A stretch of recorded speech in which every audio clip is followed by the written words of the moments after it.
Hello, this is the Global News Podcast from the BBC World Service, with reports and analysis from across the world. The latest news 7 days a week. BBC World Service podcasts are supported by advertising. This is a Global News Podcast from the BBC World Service. Hello, I'm Emilio Sampedro, and in the early hours of Thursday, the 7th of November, these are our main stories. More details have emerged to suggest the Trump administration made the release of military aid to Ukraine conditional on an investigation into his political rival, Joe Biden. Police in Mexico have arrested 3 men in connection with an attack on a U.S. Mormon convoy, which killed 9 people. And how France is shaking up its contentious immigration system. Also in this podcast, it needs to be called out, and we're seeing it on social media, we're seeing it with celebrities, we're seeing it with social media influencers. Why 2 Australian doctors wrote a strongly worded open letter to US reality star Kim Kardashian. But we begin in the U.S., where the ongoing impeachment investigation into President Trump has opened its doors to the public. Democrats leading the charge against Mr. Trump announced that public hearings will begin next Wednesday, ending the secrecy that's shrouded proceedings so far.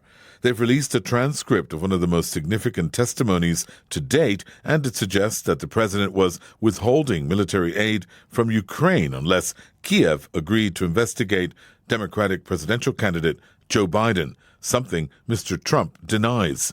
Adam Schiff is the Democratic chairman of the Intelligence Committee in the House of Representatives and one of the leading figures in the impeachment process. We are getting an increasing appreciation for just what took place during the course of the last year and the degree to which the president enlisted whole departments of government in the illicit aim of trying to get Ukraine to dig up dirt on a political opponent.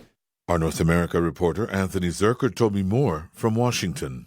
Well, it told us a lot of what we already knew in that Bill Taylor's opening remarks had been released to the public or leaked to the media after he had his sit down with the investigators. But it flushed out a lot of the details. It gave more explanation of how he arrived at his clear understanding that military aid was being held up until the Ukrainians opened up an investigation that could be damaging to Donald Trump's political rival, Joe Biden. He talked about the concerns that the Ukrainians had about being pulled into domestic American politics. And he talked about contacts that Sondland, the U.S. ambassador to the European Union, had with Ukrainian officials, where he essentially told them that Donald Trump himself wanted them to publicly state that they were investigating Joe Biden and ties between Joe Biden's son and this Ukrainian gas company. And, of course, a public announcement of that could prove damaging to Joe Biden and be used by Republicans in the 2020 presidential election campaign. So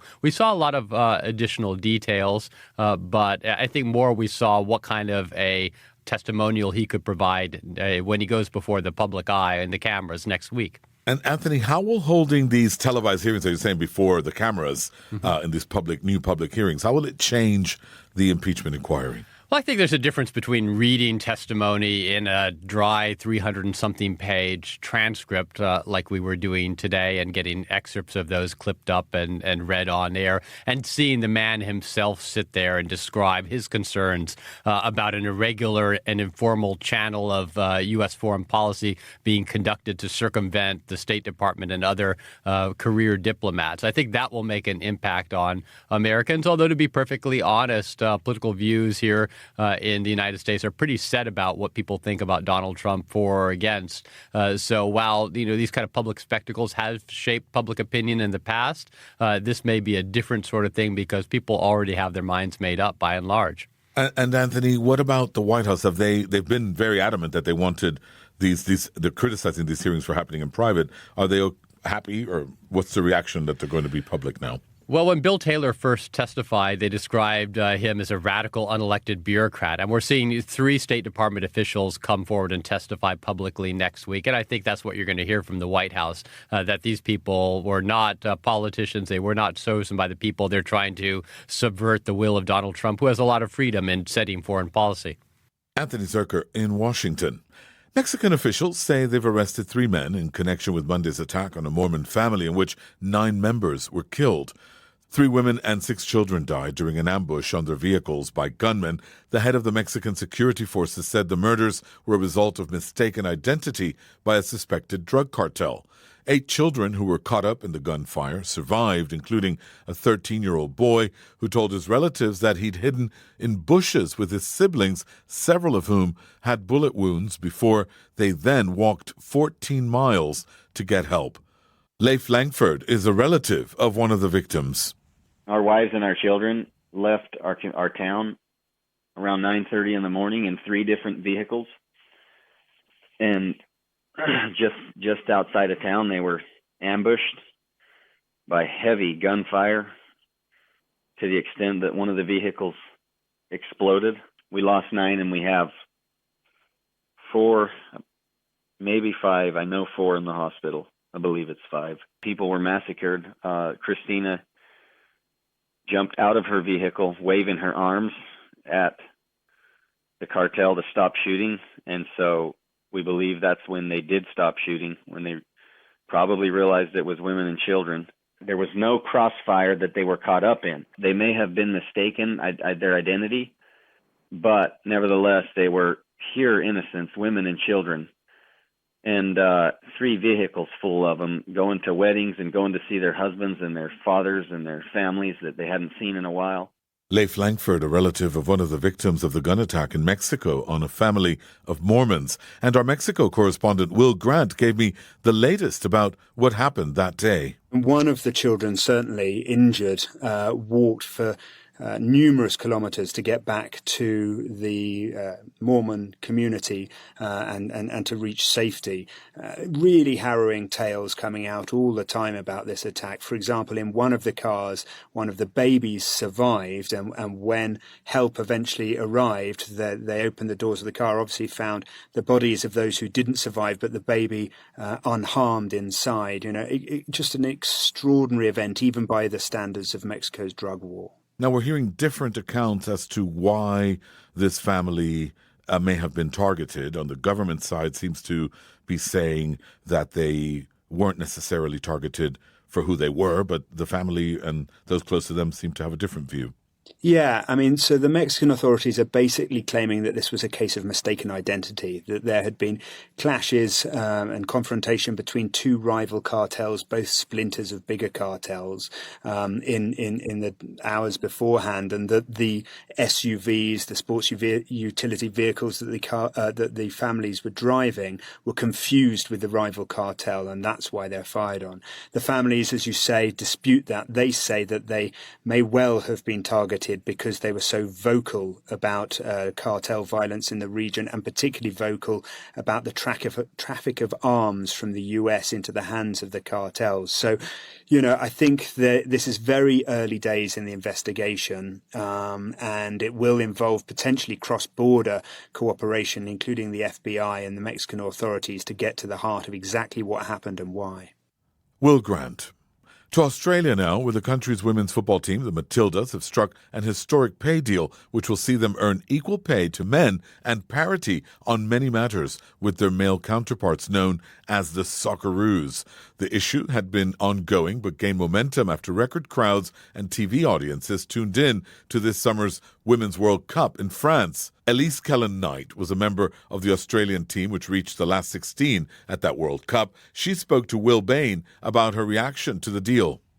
The news today, it's absolutely enormous for us. It's a long process to where we are now, but it's definitely been worth the effort. It's difficult to directly compare because we're on different payment regimes, but this new deal will see the females in the top tier have a 90% pay increase. How important do you think the success of the most recent Women's World Cup in France has been to kind of pushing this debate to the forefront around the world? It's been enormous. Those at the World Cup would have seen how big the tournament was, the engagement from people worldwide, and with our new CBA negotiations, our male counterparts had to be so supportive of this. This would not have gone ahead without their full support, wanting us to have equal share of revenue. A good example of that is our Socceroos captain, Mark Milligan, was present at the World Cup. He saw firsthand what was going on, how big the female game was now, and the opportunities that were there. And he was there with his daughters. I think something opened in his eyes, and he has been so supportive throughout this whole process.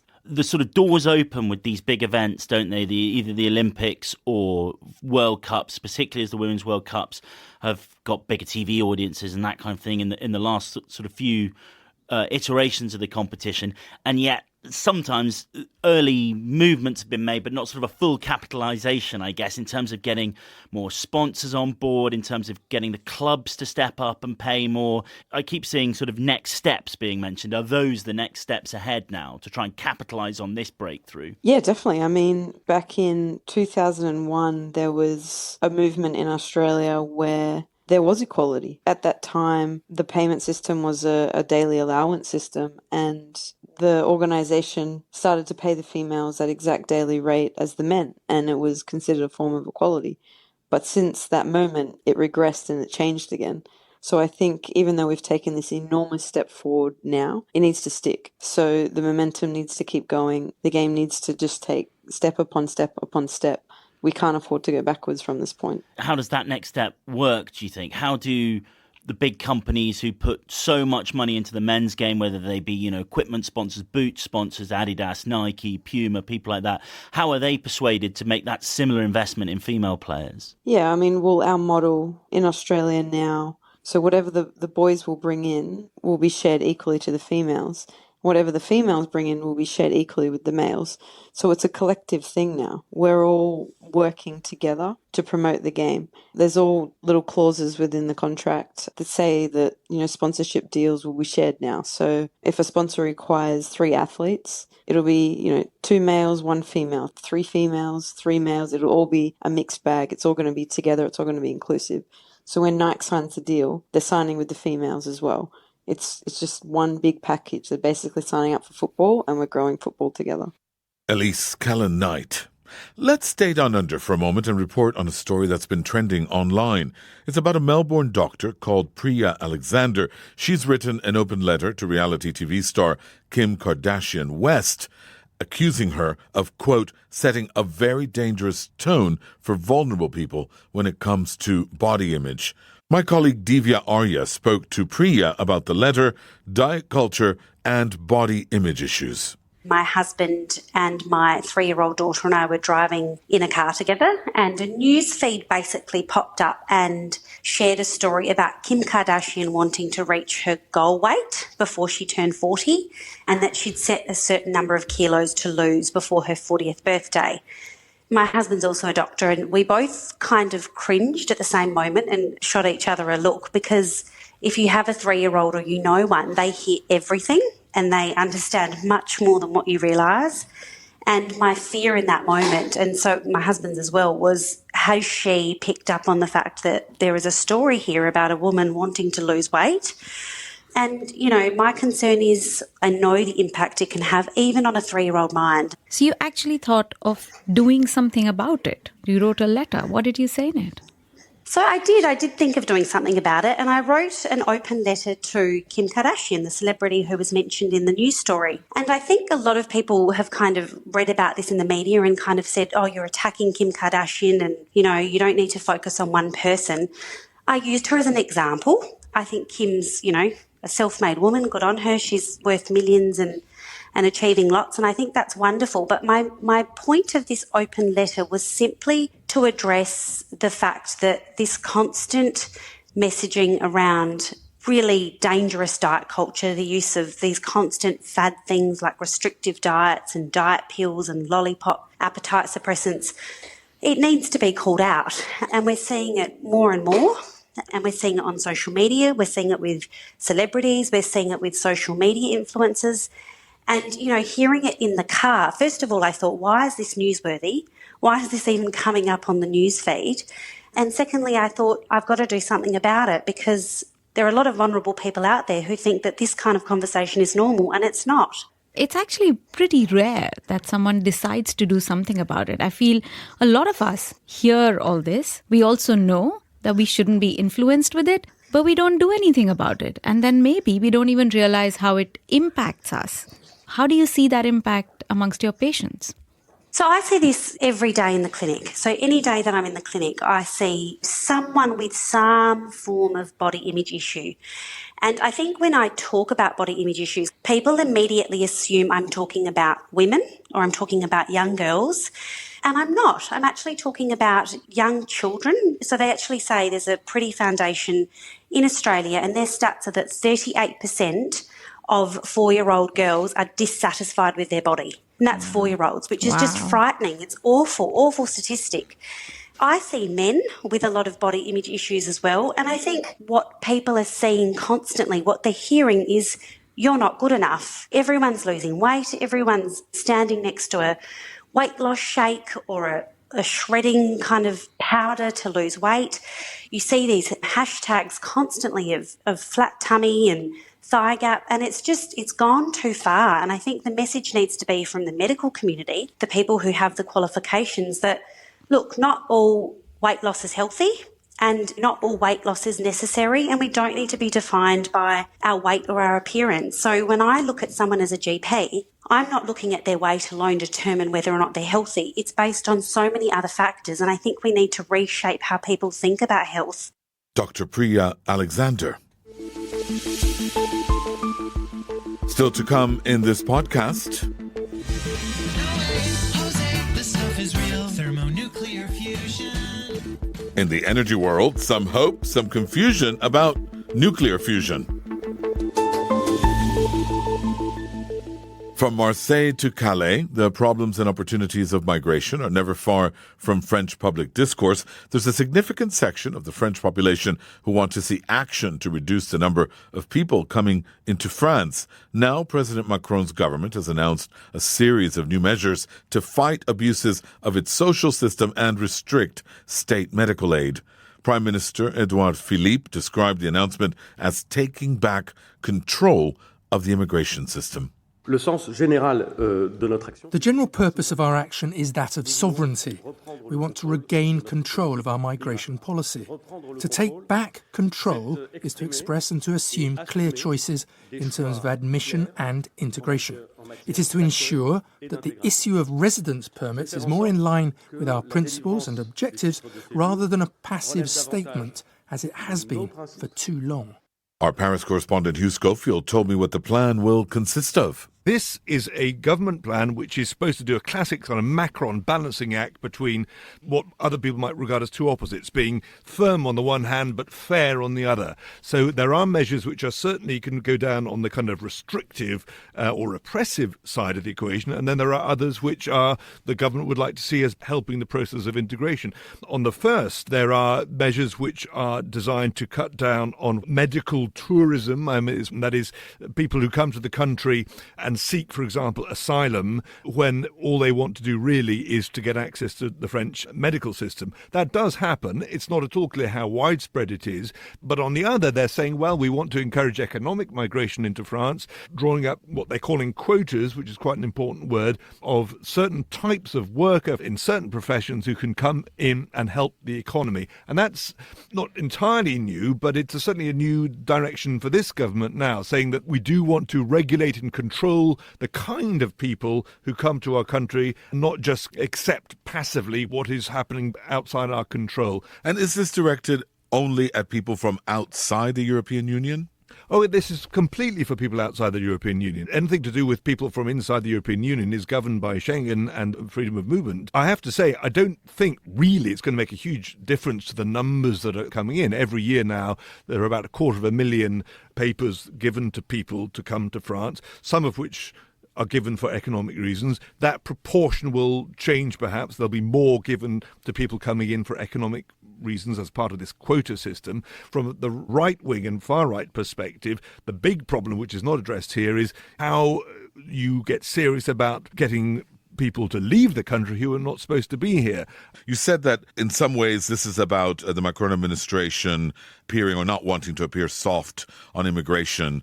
Would this have any impact on the view of people on the right? Well, I mean, there are certainly people who would see all this as an electoral calculation. Not that there's anything particularly wrong with that. The bit of the electorate which he needs to grip onto is to the right of him. There are many people who voted for him at the last election who are maybe from the centre-right, not the far right, but who are concerned about immigration. The government of Macron is using quite self-consciously the word quota in its immigration policy, and that is being seen as a kind of signal to the right that it wants to get tough on migration.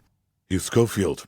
The search for clean and safe sources of energy has never been more important, and nuclear fusion has long been a holy grail for researchers looking for a feasible way to make green energy. But could those dreams be about to be realized? The UK government has recently announced an investment of up to $250 million to produce electricity from a fusion reactor by 2040. But the development costs are huge and many technical hurdles remain. This report from our environment correspondent, Matt McGraw.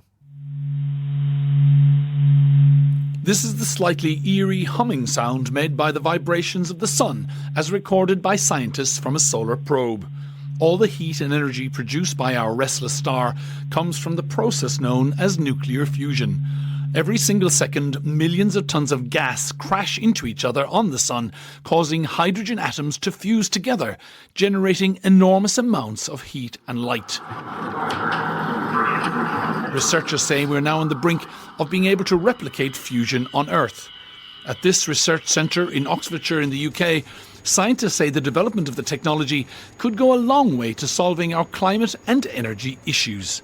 Professor Ian Chapman is the chief executive of the UK Atomic Energy Authority.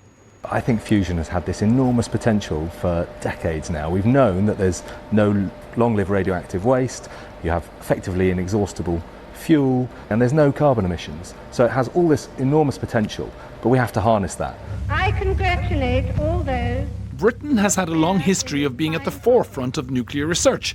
Here's the Queen opening one of the first power plants to make electricity by splitting the atom in 1957. It is with pride that I now open Calder Hall, Britain's first atomic power station. Now the UK is set to spend over $200 million to make energy by fusing atoms together. The most common technique being developed right now involves heating a type of hydrogen gas to 100 million degrees Celsius so that it forms a thin and fragile cloud called a plasma. Powerful magnets are then used to contain and steer the plasma until temperatures rise enough for the atoms to fuse together, generating massive amounts of energy. If the system works, it could lead to a new generation of small-scale, high-powered fusion reactors, safe enough to be sited in the centres of cities and towns. All over the world, there are now dozens of national and private competitors seeking to make fusion a reality, often using very different approaches to the problem. At this company called General Fusion in Canada, they plan to inject a super-hot plasma into a giant ball of liquid metal. Just like in a diesel engine, they'll then use pistons to compress the giant ball, and as temperatures rise, fusion should occur. They've had backing from the likes of Amazon's Jeff Bezos. The companies say they'll have a working plant in 5 years. But according to Chief Science Officer Michel Laberge, that'll only happen if they can attract large amounts of new investment. I need investment money to do this. So I'd like people to understand that the planet's going down the drain and this would help, and please give me some money. Thermonuclear fusion. Despite the rising sense of optimism around fusion, there are many significant hurdles. To date, no one has ever produced more energy from a fusion reactor than they've put into it. And alternative sources, including renewable energy, continue to tumble in cost. Fusion as a technology promises a greener, cleaner tomorrow. But it could be made redundant by the simpler, cheaper technology that's available today. Our environment correspondent, Matt McGraw. Meanwhile, in Japan, an exercise in method acting is underway, but not within the arts industry, but at an aquarium in the south of the country, where staff have started dressing up as adult penguins when taking care of penguin chicks. They say the disguises help the chicks to better adjust when they're reunited with their parents, so remaining in character is crucial. More details from our Asia-Pacific editor, Celia Hatton. Emperor penguins weigh up to 40 kilograms and sometimes accidentally crush their offspring, so the aquarium cares for the young until they reach a healthy weight. The workers' costumes stop the chicks from bonding with humans. The workers also play adult penguin noises during feeding times and never speak in front of the chicks. The costumes and the soundtrack appear to be working. They've greatly reduced the amount of time needed for the penguin families to successfully reintegrate, from 3 months to just 8 days. There you have it, Celia Hatton. China is imposing a curfew on children, an online curfew. The government will ban under 18s from playing online video games between 10 in the evening and 8 in the morning. They'll also be restricted to 90 minutes gaming on weekdays and 3 hours on weekends and during holidays. Officials say the children's health is being damaged by excessive gaming. Even President Xi Jinping has got involved, warning that their eyesight is suffering. Here's our China media analyst, Carrie Allen. Well, this ban has come from the top down, and it means that game platforms like Tencent Games, they need to now make it mandatory that by certain hours, children can't play computer games. Between the hours of 10 p.m. and 8 a.m., they absolutely cannot access any computer games whatsoever. And also they're already restricted to playing a number of hours per day anyway. They can only play 90 minutes within the week and 3 hours at the weekend. And then what happens is they're just bailed out. The reason Xi Jinping really wants to implement this, there's a number of reasons. There's the health problems that are related with people staring a long time at platforms, gaming platforms. I mean, I remember when I was living in China, it was very, very common to see parents handing over a tablet for their very, very young children to play with, or their kids playing with a mobile phone and playing a computer game on it. So that's one of the reasons. It's the attention span, the addiction, but also children are having health problems sleeping, and also they're going to school and they're finding that because they're so addicted to these games, their attention span is somewhere else. Now, this isn't the first time the country has done something like this, and gamers are, after all, very crafty. So how effective will these measures be? They'll be very effective because the government does put pressure on gaming platforms that they need to comply with these measures. If they don't, they will get a huge fine. And so say a small independent game producer wants to make its services available to children outside of these hours, the government could just fine it and they lose all their money and they can no longer operate in the country. And bear in mind, this is China. It doesn't allow in independent media, independent games from outside the country. So it would be very difficult for them to play overseas games. They would need a license within the country. So yeah, the government does have very tight controls and it wouldn't allow people to do this. And what's the reaction been like online to this? There's been very angry reaction. I mean, there's obviously been parents who've been saying they think it's a very good idea because they know that children are so addicted to these games. At the same time, there have been criticisms that there should be a better parental role anyway in making sure that children aren't playing outside of hours. So maybe parents need to take their children to parks more or involve them in other activities that don't mean that they're spending hours a day just looking at a mobile or a tablet. Carrie Allen. And that's all from us for now, but there'll be an updated version of the Global News podcast later. And if you want to comment on this edition or the topics covered in it, you can send us an email. The address is globalpodcast@bbc.co.uk. I'm Emilio San Pedro. Until next time, goodbye.